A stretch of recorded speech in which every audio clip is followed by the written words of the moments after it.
26শে জানুয়ারি মায়াপুরে গিয়ে কি কি প্রসাদ পেলাম সেটাই তোমাদের সঙ্গে এই ভিডিওতে শেয়ার করব। আর আমার এই ধরনের প্রসাদ খেতে খুব ভালো লাগে।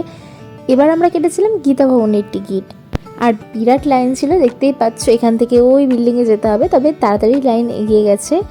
আর একদম এই যে বিল্ডিংয়ে ঢোকার মুখেই চলে এসেছি। আর আমরা কিন্তু সবাই এক জায়গায় বসতে পারিনি, যে যেখানে পেরেছি দুজন করে বসেছি।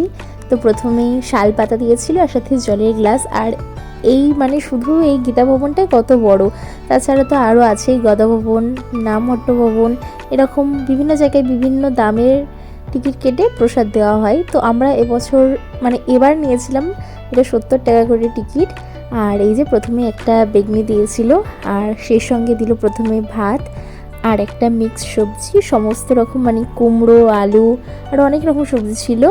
তো সেই মিক্স সবজিটা, আর সাথে ছিল ডাল।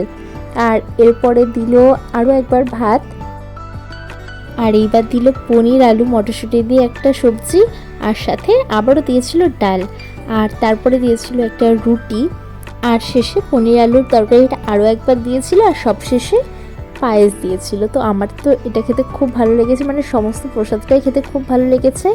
তো চলো আজকে ভিডিওটা এটুকুই, আবার দেখা হবে।